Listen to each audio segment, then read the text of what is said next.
You're watching World TV. Kindly subscribe to our YouTube channel for more videos. Click on the subscribe button and the bell beside it. These will notify you once we drop a new video. Thank you. Oyèyẹmí Akínpẹ̀lú tí wọ́n mọ̀ ní Ògúnjìmí Àjàgàjìgì Ògùn ṣùgbọ́n ọjọ́ kan là á joyin àsìkò kan là á jádùn ìjọ kan ń bọ̀ tá a sùn tá a ní jí mọ́ Fọlákẹ́ lọ náà kùnú Òsábùnmí lọ náà nù ó de wúrẹ́ jẹlẹ́jẹlẹ́ ọ̀dàgọ̀tàn jẹmọ̀jẹmọ̀ ọ̀dà láàmù tí ń jẹ lẹ́gbẹ̀ẹ́ ògiri ẹ̀bọra ní má jẹun ṣùgbọ́n Elédùmarè ọba àbábá Èdùmàrè ọba àwísẹ̀ ọba tí gbé ní ga lójú arí ni gbòǹgbò àṣírí inú àwọn àṣírí ọba tó faratì mọ́ bẹ̀rù yàn arúgbọ́gbọ́ náà bòrúurú òwò alágbára náà alágbára ògùn ẹ̀bẹ̀ gbogbo ètùtù ajó lọkọ lẹ́rọ ọ̀rẹ́kẹ́tì ọlá ọ̀fàlàlà kọba tẹ̀ sí afẹ́fẹ́ rere torí ìjọ kan gbogbo owó sùn tá à ní jímọ̀ o Fọlákẹ́ lọ náà nù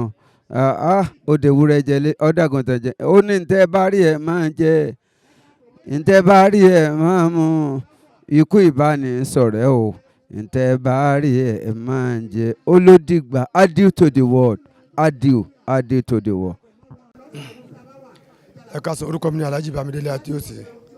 National Financial Secretary fún gbogbo ẹgbẹ́ òṣèré TAMPAN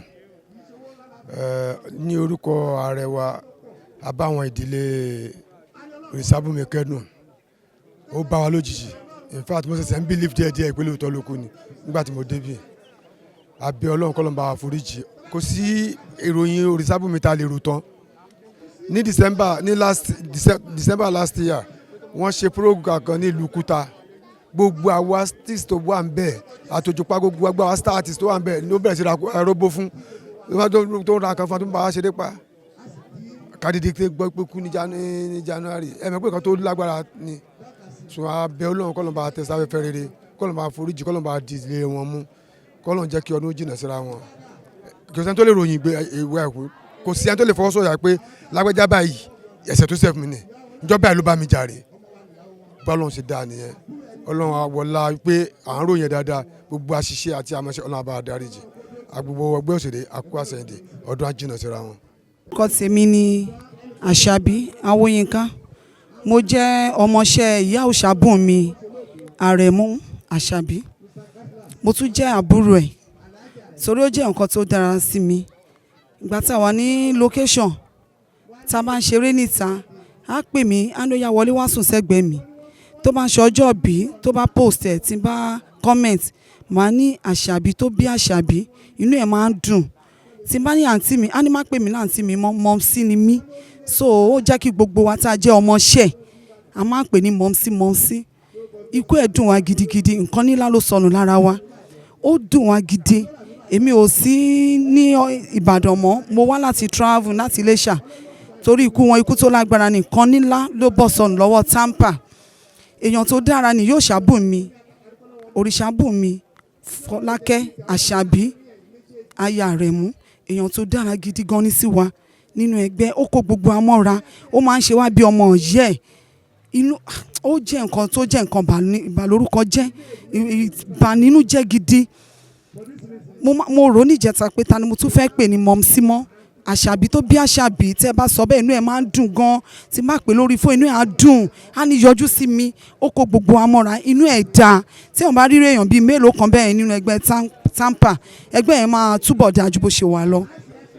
ọ̀nà àbáwá tẹ̀ wọ́n sí afẹ́fẹ́ rere irú ìṣẹ̀lẹ̀ ọ̀nà àfi òpin sí nínú ìdílé wọn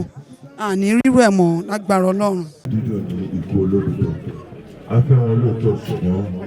Ọlọ́run fẹ́ wọn jù wá lọ a dúpẹ́ lọ́wọ́ gbogbo ọ̀rẹ́ òṣìṣẹ́ everyone tó gádà a mọ̀ pé ìfẹ́ tẹ́ ní sí ìdílé náà ló jẹ́ kẹ́ gádà lẹ́yìn àdẹ̀gbàdúrà pé ilé tá a fi sílẹ̀ kò ní bàjẹ́ lórúkọ Jésù àgbàdúrà fún ẹnì kankan bá ṣe máa padà lọ Ọlọ́run tó lídìí wá wá aṣíwájú wa akẹ́yìn wa adúró ti wà ọjọ́ adẹ́gìnà síra lágbára Ọlọ́run next time tá a bá máa gather together in this compound nǹkan ayọ̀ la máa pàdé láti ṣe lórúkọ Jésù ẹ ṣé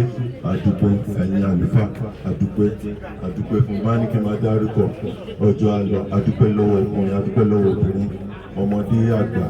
olúkálùkù tó wá síbà Ọlọ́run ọ̀rọ̀ ẹ ṣé lọ. àdúpẹ́ fún èyí tí a ti sọ Ọlọ́run yóò dùn tẹ́lẹ̀ kọ̀ọ̀kan wa Àṣolóògbé Mr. Cashlas, am I right? Alhaji Aremu. Tọ́. Wọ́n wá sọ̀rọ̀ kan, wọ́n ní èmi kọ́ ló yẹ kí n gbé jáde. Ṣùgbọ́n wọ́n ní wọ́n tinútinú yọ̀ǹda òkú ìwá sí ọ̀la ni. Torí pé wọ́n ní wọ́n nílé tó lè sùn sí Nìbàdàn. Wọ́n ní onílé ti ara ẹ̀ tó yẹ kó sí Nìbàdàn. Lórúkọ Jésù gbàdá àdúrà ọlọ́yọ́ dì yín mú. Ilé ò ní bàjẹ́, ìlú ọ̀là ní bàjẹ́. Ẹ̀yin bàbá tí ẹ jẹ́ àbá tẹ̀ wá ilé tí a ń wo òkú ọmọ ilé òní, ọlọ́yọ́ fi ayọ̀ kún inú ilé ọkọ̀ Jésù. Mo rẹ̀ pé ó kan yín lọ́kàn, ṣùgbọ́n bó ṣe jọ̀dá ẹ̀ fún yín adúpẹ́ lọ́wọ́ Ọlọ́run. Tí Ọlọ́run jẹ́ kí ìjà wà láàárín ẹ̀yin méjèèjì. Tí ẹ fi ẹ̀mí ìfẹ́ tẹ́ fi ṣe lórúkọ Jésù, ilé ẹ̀yin méjèèjì ò ní bàjẹ́. For this reason, we now dip our hand into our purse to collect offering. Thanks for watching this video. Please don't forget to click on the subscribe button. Kindly comment and share. We drop new videos daily. Thank you.